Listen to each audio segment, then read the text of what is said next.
Michel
Pacha sur le lien de la villégiature.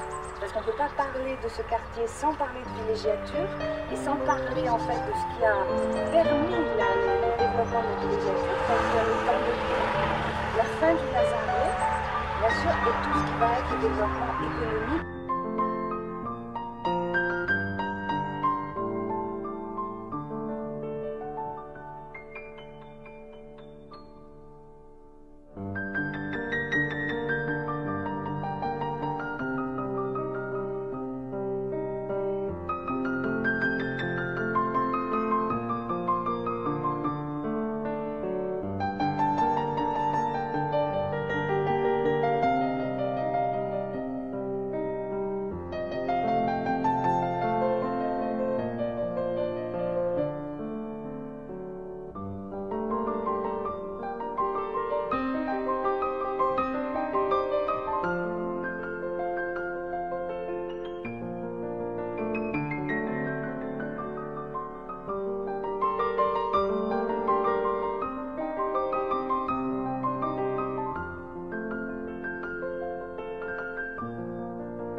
Petite voile et sa bête à tamaris.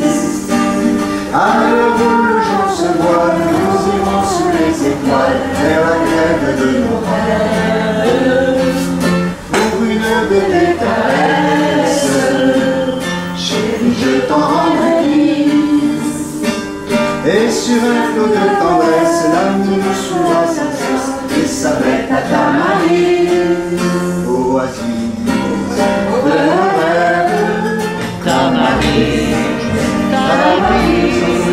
Dans la nuit brune, sur mon bateau, le clair de lune sera plus beau, l'espoir peut-être nous bercera, notre roman commencera.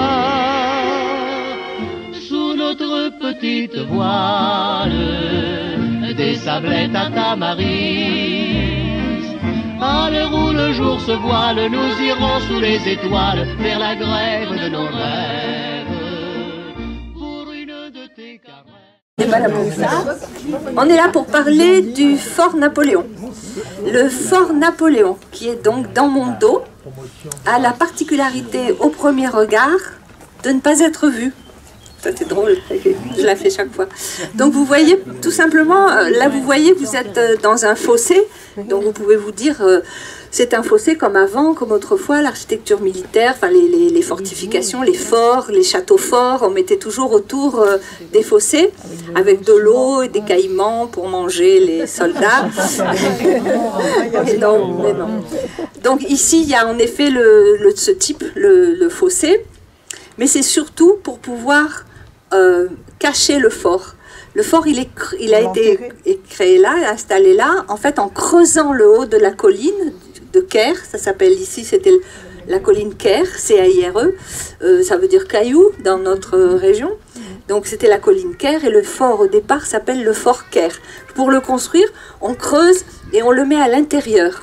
Il y est là. Ce qui fait que quand vous êtes de l'autre côté, quand vous êtes sur les escarpes et contre-escarpes, là vous ne le voyez pas. Il est normalement défilé au regard. Alors pourquoi est-il là? Il est là pour protéger les deux forts qui sont en dessous, que vous ne verrez pas, parce que maintenant les pins ont poussé. Et les deux forts en dessous, c'est le fort de Balaguier et de l'Aiguillette. L'histoire de l'architecture militaire depuis la nuit des temps, c'est un combat permanent entre la protection et l'attaque. Chaque fois qu'il y a un progrès au niveau de l'attaque, c'est-à-dire chaque fois qu'on améliore la poudre, qu'on améliore le fusil, qu'on améliore le canon, qu'on améliore les portées, la fortification, le fort, doit se transformer.